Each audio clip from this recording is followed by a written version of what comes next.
Hey kids, welcome to another edition of Love to Hate. I'm Philip Pullman. And I am Brandon Luna. How you doing, buddy? I'm doing good, man. Coming to you live from my garage. Where are you at?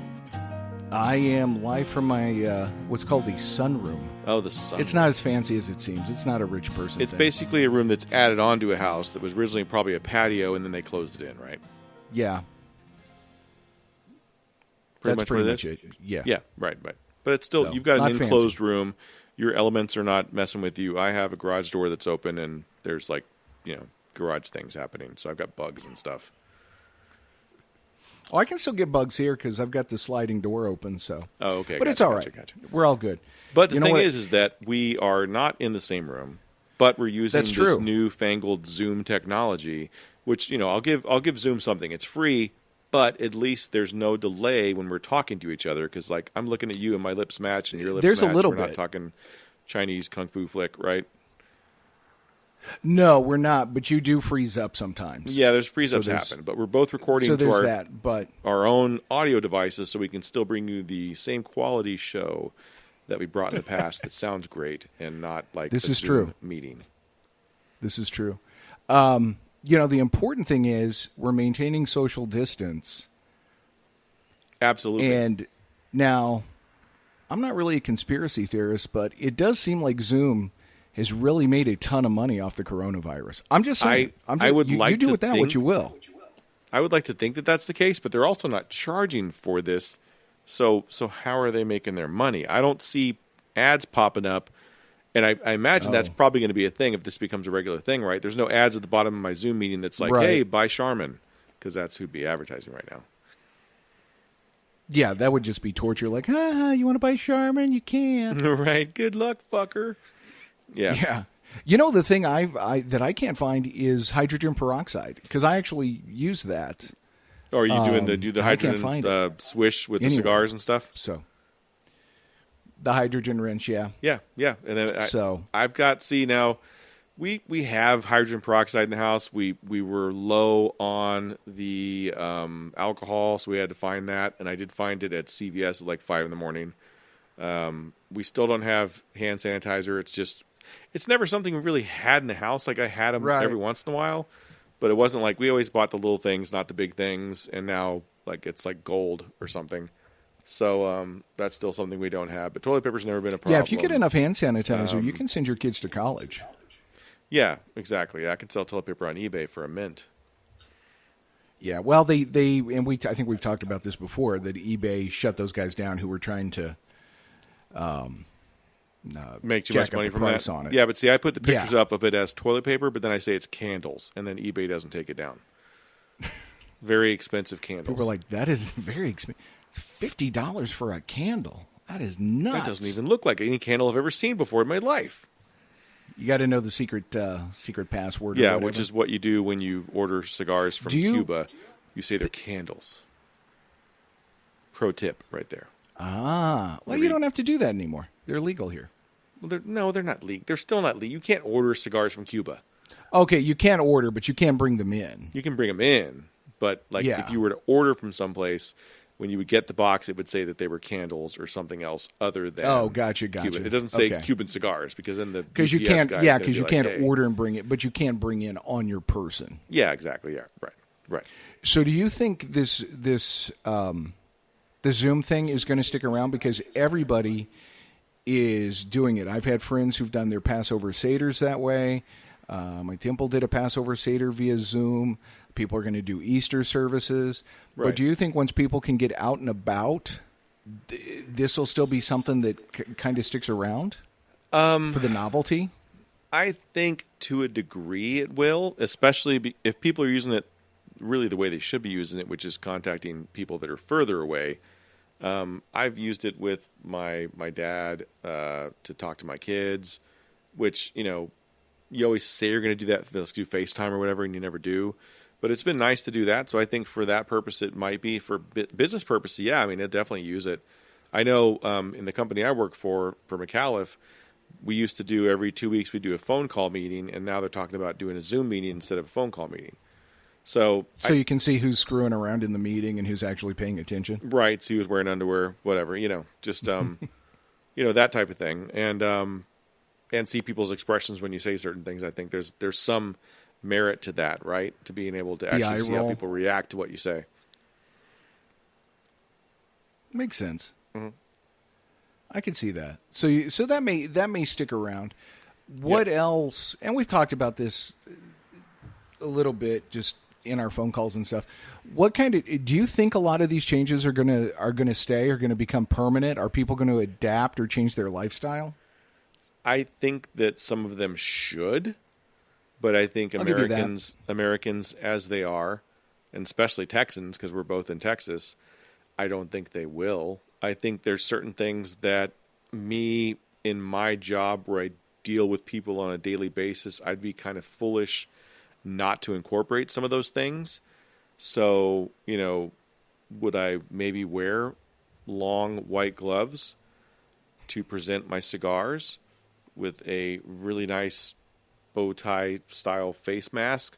Sure, I might do that because that keeps me safe and I still look fancy, but I'm not going to do that. But I'm just saying there should be some of those things that change. Like we, as Americans, we make fun of Japanese for walking around with masks on and stuff. Maybe they got something there, right? I mean, maybe we don't know what they know, and maybe it's time we understand what they know. And I will say that I've seen an inordinate amount of advertisements on Facebook for face masks, whether they be fishing or hunting or anything that's fabric related. They are all about advertising on Facebook right now, and they're probably making a crap ton of money. They are. My question is, can you actually get those? I ordered 5. Is this just another thing where it's like, oh, hey, sorry, can. They're sold out? No, I got some. I got some of the SA face masks, the ones from the fishing place that have like they have like a flaming skull face on them, or Captain America. Oh yeah, yeah. So those you can get. I just can't imagine me walking into a place of business wearing one of those. Like 3-4 weeks ago, if you did that, you'd be robbing the place, right? I mean, this is a totally different world. And now at this point. It's considered normal, right? I mean, I think that still might be normal for a while. I don't think everybody's going to do it because, I don't know if you've done this, but I've been to the grocery store at least 5 or 6 times, and not everybody's wearing masks, not everybody's wearing gloves, not everybody gives a shit. Most people are just like, it's a regular day, and they look at when you have a mask on and gloves, like I do. They look at you like you're crazy, like, oh, that guy's a crackpot. I get a lot of eye rolls, and I'm like, well, I won't get sick, and you will, so, fuck off. No, I don't look at them as crackpots. I get it. They're taking the precaution. I don't wear the mask. I don't wear the gloves when I go to the store, but I also don't touch product and then go and lick my hand. Right. If it's airborne, I am a constant face it's airborne, toucher. But so for me, I'm not touching anything. I mean, you've got different circumstances with your daughter. Right. I have someone at home that has a pre-existing condition, so I have to be a little more careful. Now, I'm not going as crazy as a lot of people are, because a lot of people are saying like, oh, you got to have different pair of shoes for when you go outside, and you got to leave those shoes outside. Then you got to spray down your clothes, or you got to take your clothes off, put new clothes on to go inside. I'm like, wow, that's like you're getting into some biodome stuff. If you want to make that shoe argument, that should be perpetual. Right. There's a lot of people, like in the Midwest, you have a mud room, and it just makes sense. It's like come in the house, take your shoes off so you're not walking on the carpet in dirty shoes because it's filthy outside. That's really not a bad idea to take your shoes off. It's not a bad idea, and I think that that's something that might catch on. I'll put it this way: if COVID-19 happens again in September or October when flu season starts up again, then maybe that becomes something that we incorporate into the dynamic of the U.S. and the builders that are making new homes. At that point, then every garage has a mudroom, something like that. Maybe someone comes up with the idea to put some sort of disinfectant room in the house where the mudrooms also you can get sprayed so you're walking into the house clean, like a clean room or something. I don't know. Who knows? I mean, whoever comes up with that is probably going to make a shit ton of money. You could do it like like they do on Enterprise, and everybody has to go into a decontamination chamber before they get back on the ship. I think that's what I meant that might be viable, honestly, and that's something that probably 3M's working on, I'm sure. So we're one of those guys, At some point, though, I mean, when do we lower our immune system by virtue of the fact that we are keeping ourselves away from all germs? Yeah.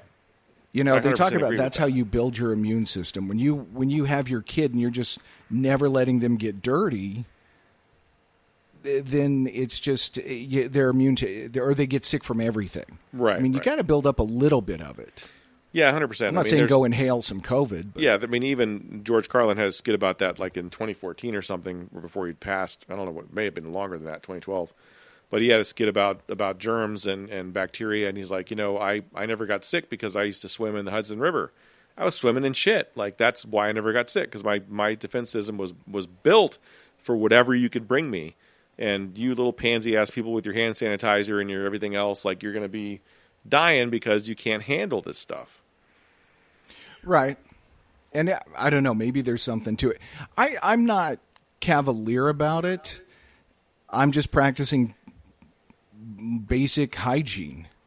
And I think maybe that's one thing that if people practice that, they would find it to be most helpful is, wash your hands. I would like to think that that's something that's going to stick, is the wash your hands thing.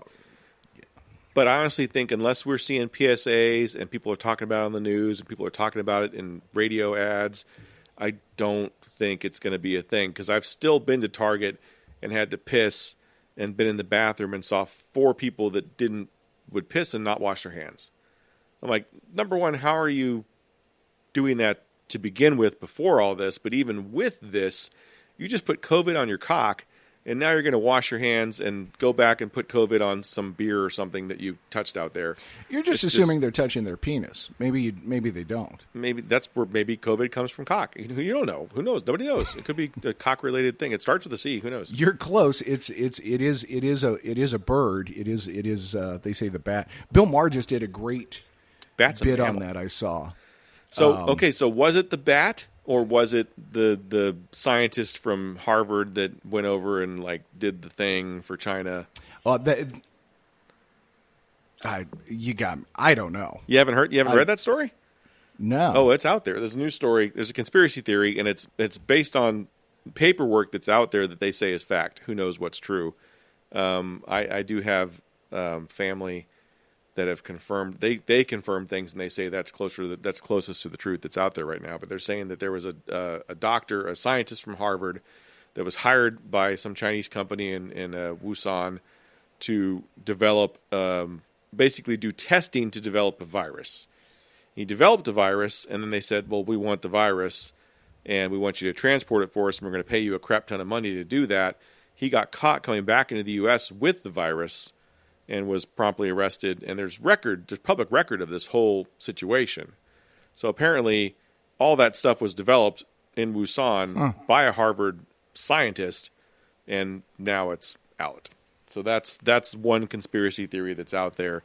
But there's also paperwork that kind of proves it, that says that maybe this is a thing. Now, they could be unrelated because it doesn't say that it's COVID per se, but it sure sounds very familiar and very similar. Interesting. I don't know. I always heard the bat theory. I know it was something that came from China. And like I said, Bill Maher did a great bit on how it's not racist to say it came from China and to blame the Chinese, because you're not making it a racist issue. You're just saying, no, factually, this is what happened. Right. Like with the Spanish flu, it's like, no, it came from Spain. We're not saying, Spaniards are horrible people. We're saying this is where the flu came from. So, and he mentioned the fact that scientists are the ones who name these things after the region where it originated. Right. So, it's disingenuous and hypersensitive to say, oh, it's racist to call it Chinese. It's like, well, no, it is Chinese. That's where it came from. Right. So, yeah, but what is now racist whether over there it came from a bat, I don't know. What is racist is how they're treating it, or how they're treating Chinese individuals in the U.S. because of absolutely COVID. So, yeah, that's that part is ridiculous. People not being allowed to check into hotels and right. Any type of that where it's like, well, how do you know this guy? He may not know anybody who's actually from China. He may not have been exposed. He grew up here. He went to school here. What makes you think he's any more susceptible than any other American? When you're blaming it on a certain group of people, there's always going to be a natural racism that comes out from other people because of that. And how do you combat that? With knowledge. You combat it with getting the correct information out there. but not everybody's going to feel that way. So unfortunately, for the Chinese American businesses that are out there, they're going to feel the burn from that. They're going to feel a decline in the amount of business they're getting from Americans. They're going to feel a decline in a lot of things. So I think that's something that's going to change over time, and it might change how Chinese Americans are looked at in the U.S., how they advance through corporate means and everything else. It could be a long lasting effect, unfortunately. You're moving. There was an incredible lag. Oh yeah, okay. Yeah, I missed all of that. Damn this thing! But I think that's your stuff. That's not my stuff. It's your stuff. Oh no, mine just said my internet connection is unstable. Has yours said that at all? Nope. Mine says you have fantastic internet, Philip. It doesn't say that, you liar. It does. It calls it. Yeah. It says your internet's awesome. His sucks. Yeah. He's got the Mexican internet. Yeah, he's got that Mexican stuff. It's like one bar Wi-Fi. It's not even Wi-Fi. It's called like Wi-Fi. We'll get you that 100-foot LAN cable. I need the 100-foot LAN cable. I really do. But I'm going to have to put that like out the window and around the house. It's going to be a pain in the ass. So I may look into that soon if we continue having. If this lasts past the end of May, I'm going to fucking kill somebody. And I think that's how people feel, is because you can't see COVID and punch it in the face. Right. It's not a physical thing. You can't.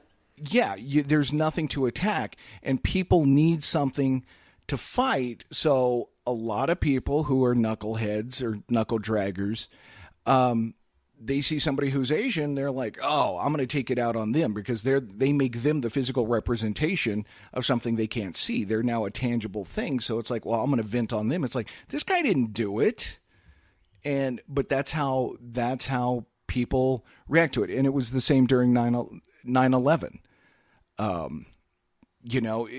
Everybody felt so helpless. So the only thing was, I'll find somebody who looks different and I'm going to beat them up.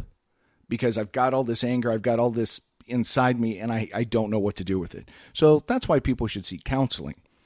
Well, yeah, and absolutely. Counseling, counselors have seen a boom in business because of this.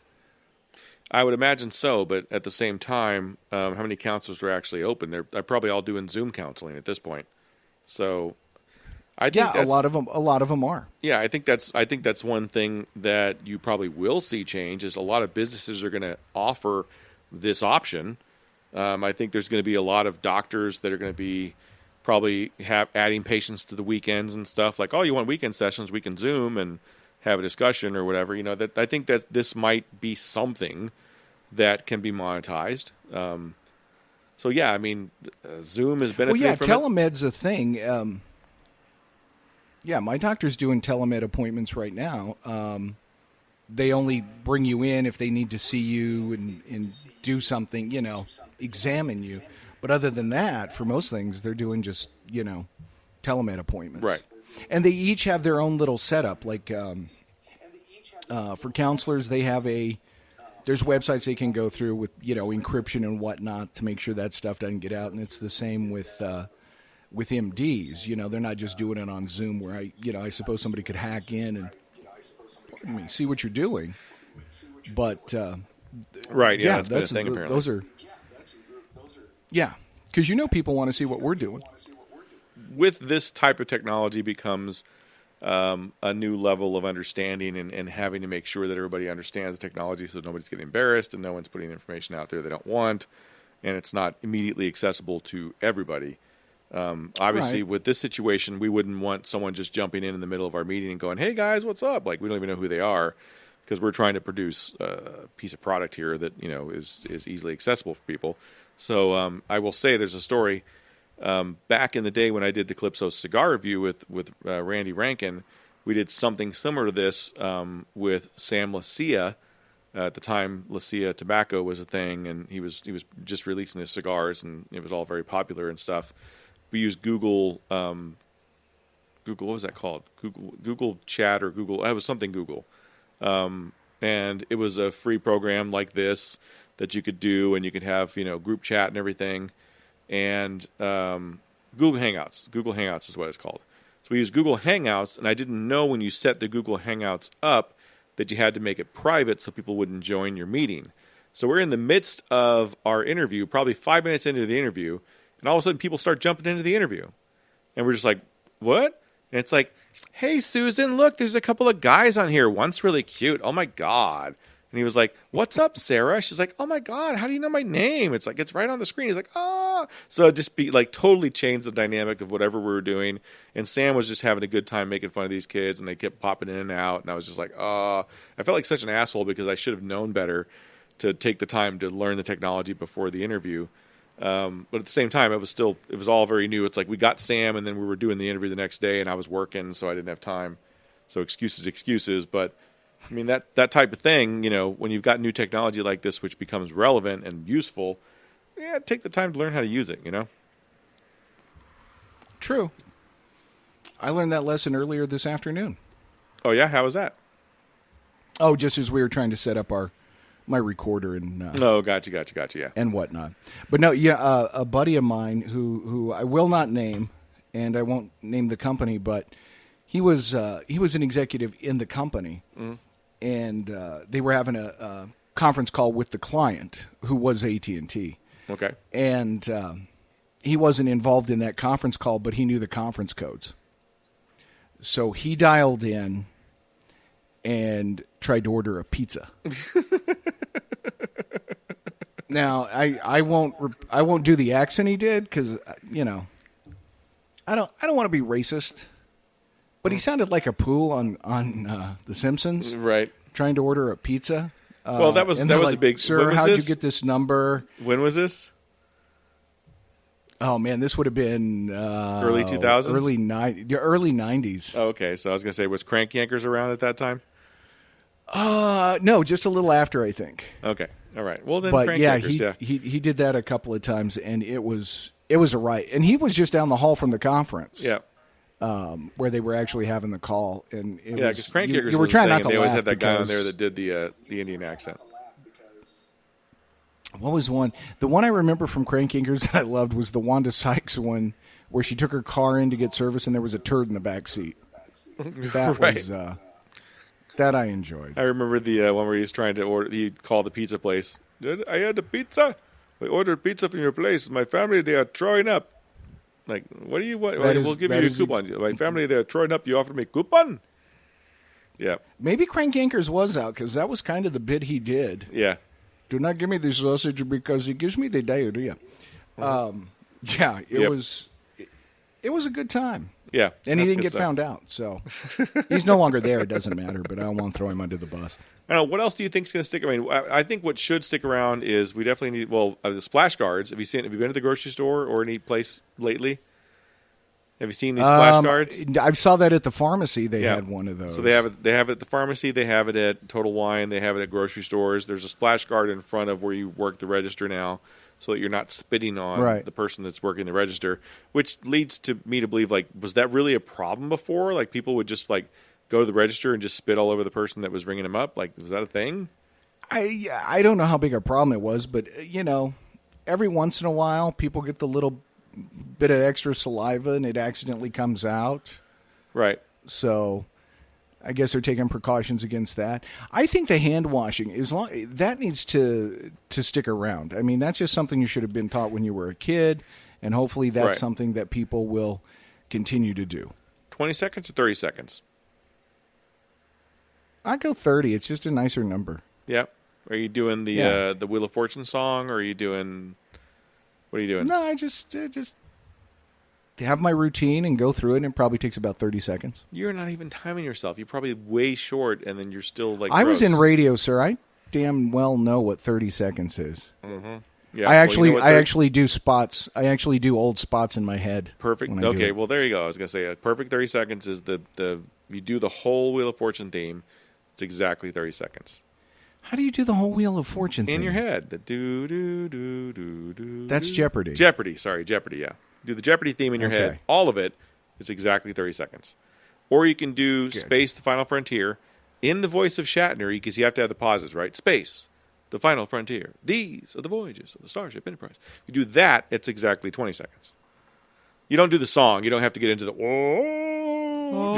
Just the dialogue is 20 seconds. I have been watching the remastered because they have the original and the remastered on Amazon. Yeah. And I would prefer to watch the original, but it's like they recorded it off of some dude's TV in the 1960s. Mm-hmm. The quality is so bad on that. I mean, it's not even a clear picture. That's awful. No, I have the old HD DVDs from season 1 and 2, I think, and they look great. Yeah, so I do the remastered. It's not great, but that's like what freaking Lucas did when they released that DVD set of the original Star Wars movies, and it had the original pre-Lucased up versions on the B side. I don't know if you remember that. Like, do you have those or no? Mm-mm. So I have those. It was those. It was in Star Wars Empire: Return of the Jedi, and like one side was the special editions, and you flipped them over, and the other side was the original release. Well, when he did the original release, they weren't 16:9 enhanced. So if you had a widescreen TV, you still had the bars, which was stupid. And they didn't do anything with the sound, so the sound was still the original like stereo mix that sounded okay but not great.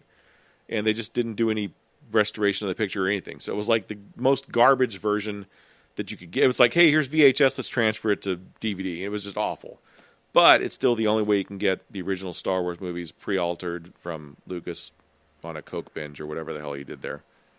No, I was going to say, for those who wager on Love to Hate, so they can collect on their bets. For those of you who took 3 minutes or 30 minutes and 30 seconds before Brandon and I brought up Star Wars in a unrelated podcast, congratulations, you've won. So 30 minutes. Right. It was almost 31 minutes before we brought up something nerdy in our podcast. Mm-hmm. It could be a new thing people could do. Right. It could be the Love to Hate drinking game. How long before they mention Marvel, Star Wars, or Star Trek? Totally a thing. Totally a thing. Guarantee that. So, during this bullshit, what have you been binge watching? Oh, man, nothing I'm proud of. Yeah. So I finished. I watched all of Voyager. Mm-hmm. Wasn't as bad as I remember. I think we talked about this on a previous. But you podcast, still like Deep Space Nine, though, right? Deep Space Nine over Voyager. I love Deep Space Nine. I really did. I know not a lot of people did. I really dug it. And I think the storytelling lends itself to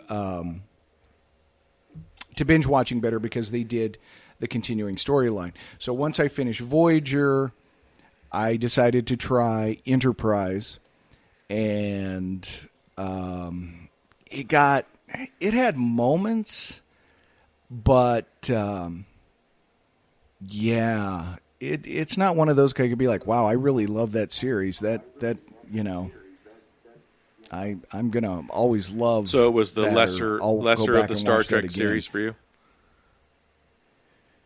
Oh yeah, absolutely. There's a couple of things that really make it a disconnect and make it not feel like Star Trek, and one is a problem they had with the Star Wars prequels, which is the original series takes place in the 60s. They've got 60s technology, 60s special effects. They've got a 60s idea of what the 2000s look like and try to make it look futuristic. Now you've got a series made in the 2000s that is trying to appeal to a modern audience and tell a prequel, but you're looking at this ship that is supposed to be not as modern and fancy as Kirk's Enterprise, but just looks a whole lot more modern. The view screens, everything. It's much more high-tech and looks much more advanced. And they had the same thing in the Star Wars prequels. It was like, wait a minute, they were more advanced prior to this than they are in the movies. So that was a huge disconnect for me. Yeah, that was a big I problem think for me too. Just the way they portrayed the Vulcans. And they've gone through and tried to correct that and say, well, the Vulcans weren't always the Vulcans you knew. this, that, and the other. The Vulcans or the Klingons? It didn't work for me. I think the Vulcans on Enterprise. Gotcha. The Klingons were pretty much what I expected. Okay, so the gal who played... So with that in mind, would you say that you prefer Enterprise or Discovery? No, because I did actually like some characters on Enterprise. Okay. The chief engineer, Trip, I liked him. Really, my favorite character on that entire series was the Andorian, played by Jeffrey Combs, who he's been in a lot of Star Trek series playing aliens. That was my favorite character. That and the chief engineer. Everybody else was just... They weren't annoying, though, like Michael is on Discovery, on Enterprise. Are you still in season 2 of Discovery, or did you finish it? Oh no, I haven't. I watched the first 2 episodes of Discovery and clicked off. Oh, you haven't even finished first season. No. Now I might. I watched it was like a highlight of all of Pike's stuff during season 2 of Discovery. That looked really solid. So I might just skip season 1, go to season 1 because 2, season and see what skip happens season with 1, Pike. watch season 2. They're going to have a recap of season 1. Yeah, and do that. Yeah, do that. That's the way to do it. Then just watch the recap. You'll be fine.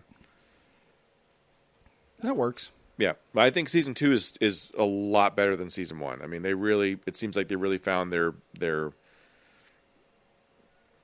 pattern of what would work. You know, they found their stride in season 2 over season 1. I didn't dislike season 1 though. To me, it was still interesting. It was cool.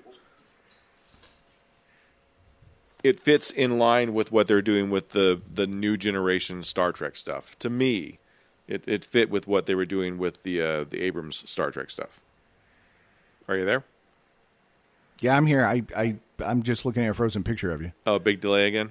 Damn it. Yeah. I think you being on your phone's probably not helping. No, I don't think it has anything to do with it. My phone's not connected to the Wi-Fi at all. The phone's on my phone. Oh, gotcha. Yeah, I don't think that has anything to do with it. I think it's just our shitty connection. So maybe next time we don't listen to the audio from here. We continue a phone call, and you have like one ear with your phone, and then one ear with the. That's probably a good idea. We can do that on the next one. Do that on the next one, yeah, if that's possible. I think we can make that work. That would make a lot more sense. Yeah, that way we're. But hey, we're stringing this together because we're not going to let a little bit of house arrest and COVID prevent us from doing our podcast.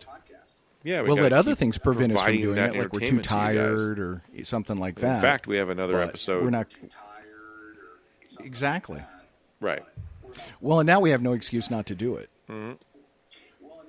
because. Yeah, now we don't have to plenty of time go on our find hands. a locate. We can just do it from our own home. Right. I think I'm actually working a little bit more technically than I was on the road because I'm actually doing a lot more paperwork now, a lot more busy work. I feel like I'm back in the office, but I'm sitting in my garage, which is still weird, versus being on the road and talking to people and going into shops and doing my job on a daily basis. My job, I didn't realize how absolutely based on social interaction it was until this.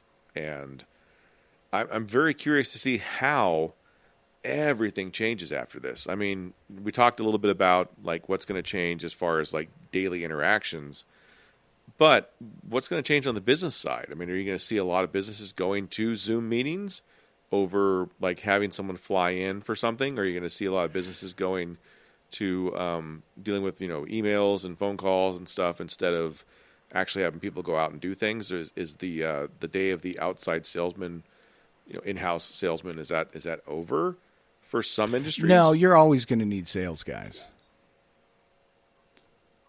Yeah, but this in the turn of the millennium, right there, 99 2000, you had a big push for GoToMeeting and all of those websites where it was hosted, and you didn't have to have somebody fly out, and it was going to save companies on travel, things like that. Which I don't know if that system was overly complicated compared to Zoom because everybody's doing Zoom and not GoToMeeting, or maybe it's just because Zoom is cheaper. But yeah, I think you will see companies go back to that, especially as they're continuing to watch that bottom line because of the dollars they've lost. I think Right. that's a very viable option.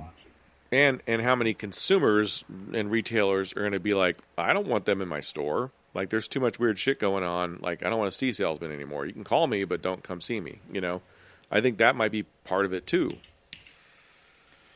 Yeah, I think it depends on what the guy's selling. If it's something you need or whatnot. You get into a place like New York that's like a hub for this, let's be honest, right? I mean, New York, there's probably been more deaths in New York than anywhere in the U.S. You get someplace like New York, the business is going to change in New York. A lot of business is going to change in New York, I think. And a lot of companies, I think, are going to downsize and really look at the bottom line and go, what absolutely positively do we need to have as necessity, and what else is just fluff, and can we cut that fluff?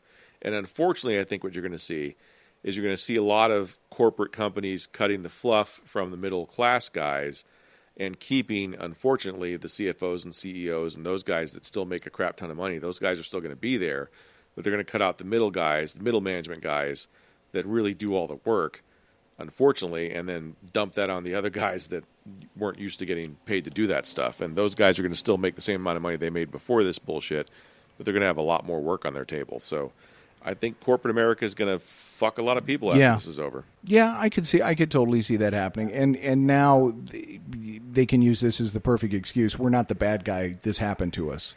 Right. So, and a lot of places have let go of most of their staff because they think that they'll make more money during unemployment. And then, we'll hire you back after this is over. I think a lot of that furloughed is an excuse to get rid of people that they were trying to get rid of anyway. And I think you're going to see some lawsuits from that too. I think you're going to see some people getting. You probably will. You'll see a lot of those guys on television doing those ads like, "Were you laid off during COVID-19? Do you feel like you were untreated fairly? Call the Texas Hammer. We'll get you the money you deserve." Oh yeah, it'll be a whole specialty. There'll be class action lawsuits. Mm-hmm. Tons and tons of them. Did you use that medicine that Trump said was going to work? Did it work for you? If it didn't, call the Texas Hammer. That's going to be a thing. I guarantee it. I think there'll also be companies who realize, and we'll see, we do need these people. That they'll find out who's critical, who's not. And unfortunately, they'll probably hold on to a layer of middle management that they shouldn't. Middle management tends to be where most companies get bloated because somebody's been there a while. You want to keep them. You don't want them to go to a competitor. We don't have money to really give you a raise, but hey, we'll give you this title and we'll give you this nebulous position where you're kind of supervising people, but not really. You're still doing your job, but one guy reports to you, just like in Office Space. Right. And that's the level that kind of needs to go away, is that ineffectual level of you're not actually producing, but you're not really in charge of a team either. You're just kind of out there on your own. Right. That should go away, and not to say you fire that person, but, find a role where they're going to be actually productive. But I understand you get a lot of people in middle management. You don't actually want them to do something because they'll break it. Right. Yeah. 100%. It's going to be interesting. I think we're going to see corporate structures change. Yeah. You're going to see some changes to how companies go public and how much of their company they let out to the general public. I think you're going to see a change in, I really hope that this generations of people that are coming out of college will understand the necessity to work a essential job. I think essential jobs are going to become very, very looked after.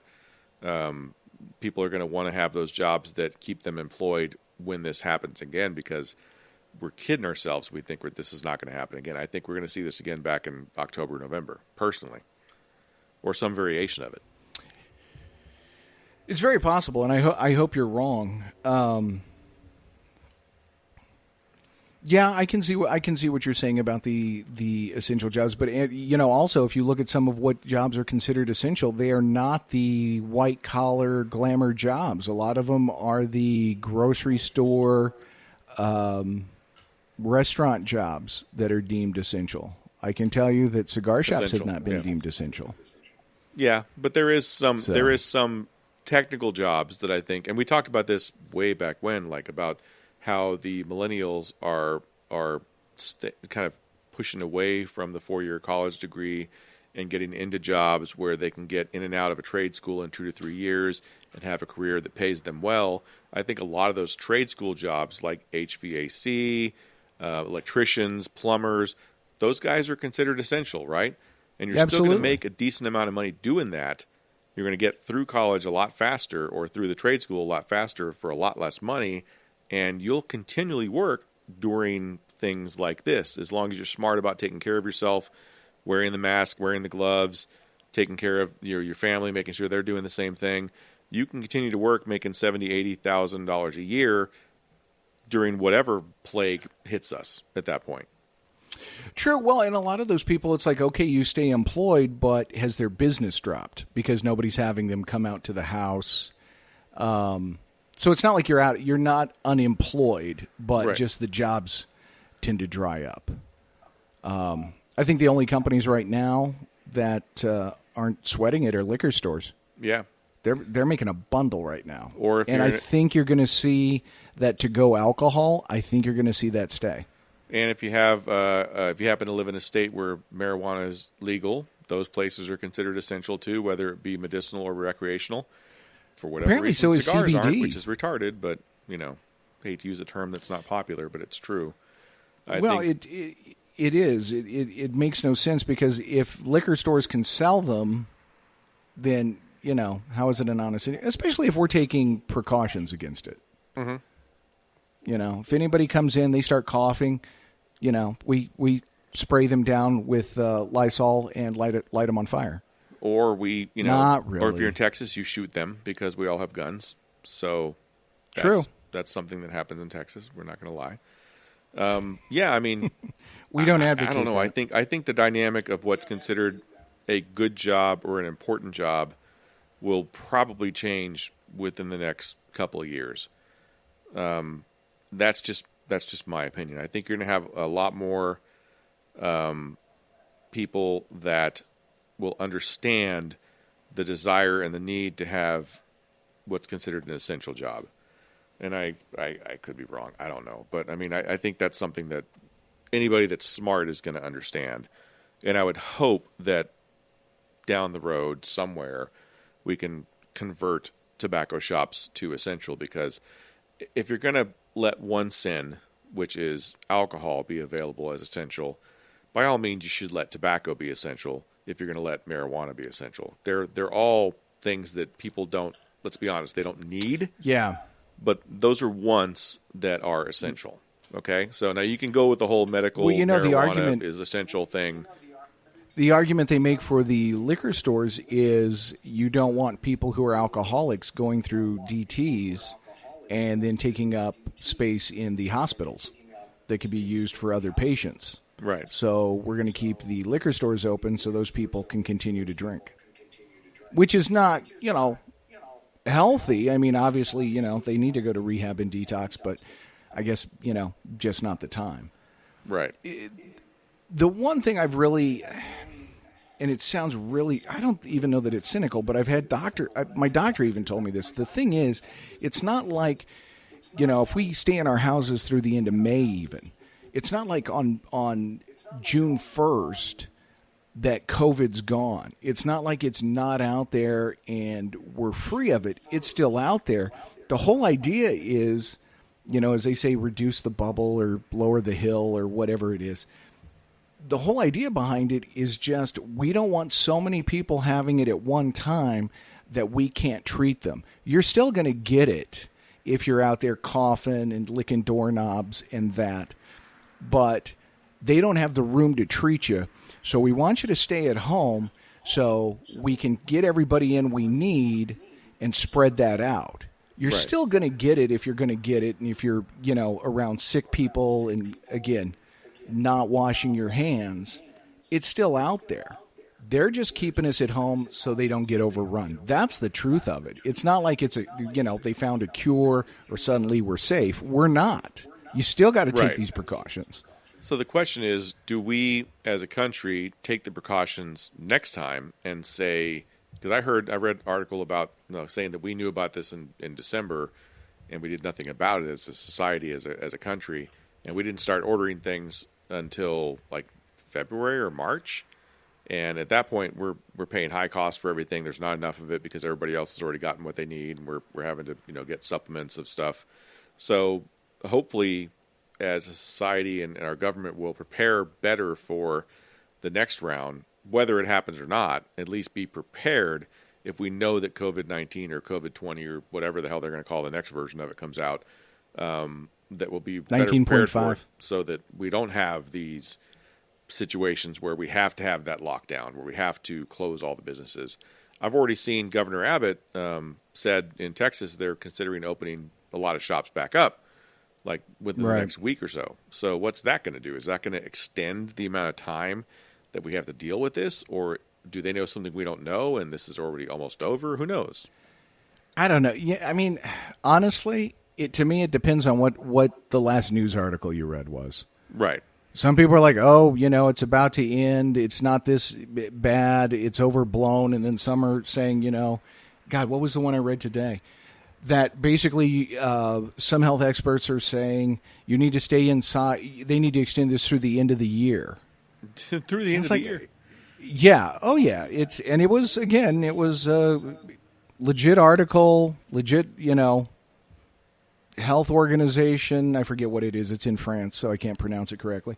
But yeah, they're saying if you really want to just almost eradicate just everybody's stance, like that's not going to happen. Is you this can't who was recommending do that? I would have to look up the article, but it's a health organization that says infectious WHO. diseases that's in France. World Health Organization, the WHO. Yeah. Not no, the it wasn't Doctor Who. Or Doctor Who, but who? Yeah. No. Well, yeah. Who? No. It wasn't Who. World Health Organization. So I don't know. I mean, it really depends on like I said, the last thing you read, what you're going to believe. I tend to go with nobody really knows. It's guessing. It's educated guessing. But at the end of the day, it's all speculation. I remember, because I was that student, asking my professor in an astronomy class about, he's talking about, well, we believe Mercury, the planet has this type of core, the surface is this, the same with Saturn. I'm like, wait a minute. You just said we've never gotten a probe out past Mars, and now you're telling me that this is what these planets consist of. How do you know? It's like, well, based on the knowledge, the elements in the universe, etc. And it's like, so it's a guess. And that's what these guys are doing. They're taking the information they have, putting together a supposition, and making a very well-educated guess, but that's all it is at the end of the day. There's no concrete evidence. I don't think. I think guesswork. I think next time there'll be more concrete evidence because we're going to have something to go off of, right? But yeah, that's hopefully. Also dependent on if it doesn't change. Yeah. They can go off the track record. I think you will see people will continue to stock up. It'll be one of those things like, hey, you always got ammo in the house. It's going to be, people are always going to have disposable gloves. They're always going to have face masks. They're always going to have rubbing alcohol. And they're always going to have peroxide or hand sanitizer. It's always going to be there because you never know. Right. That wouldn't surprise me. Yeah, it wouldn't surprise me either. Man, 54 minutes. Yeah, we're already at 54 minutes. Thanks for experimenting with us, kids. We're trying to figure this thing out. Brandon's the technical guy, and so I'm over here like a monkey looking at a math problem. But hopefully this will sound decent enough that you guys can give it a listen. And I would say take your minds off of the virus, but we just sit here and talked about it for damn near an hour. But we're talking about doing some other stuff. Maybe Facebook Live possibly, so you could get your answers, Yep. your questions directly to Brandon and I, which wouldn't you guys love that? A live love to hate. I think we'd have It'd be like 4 people fantastic. on there asking us 5 questions probably. But That's you never probably, know. yeah. We don't Yeah. know how popular we are until we do the Facebook Live. That's when it's going to happen. That's true. We would see our handful of fans, We'll have, absolutely. which would be fantastic. It would. But in the meantime, you can contact us on the social media sites, which Brandon can tell you about. Yep. So if you want to contact us and give us some ideas for future shows, you can reach us on Instagram at Love to Hate Pod. You can reach us at Twitter at Love to Hate Pod as well. You can also go to the Facebook page and like us there and comment on there as well. And hopefully we'll have Facebook Live shows on there eventually. And when that does happen, we'll be on Facebook as well, posting on the Facebook page for Love to Hate, but also on our own individual pages to let you know far enough in advance, probably at least a week in advance, saying, hey, we're going to do some Facebook Live. This is when the show's coming, so you can actually partake in it. And at that point, you'll be able to actually ask us questions live. We'll be able to answer those questions and be able to, get you guys into being part of the show, which is exciting for us. So it's not something we've ever done. So if you want to listen to the show, you can go to iTunes, Podcast Land, Spreaker, Stitcher, Podomatic, and iHeartRadio and listen to the show there. Kids, thanks for joining us for another week. Stay safe. Remember, don't let people spit on you. We'll talk to you next week.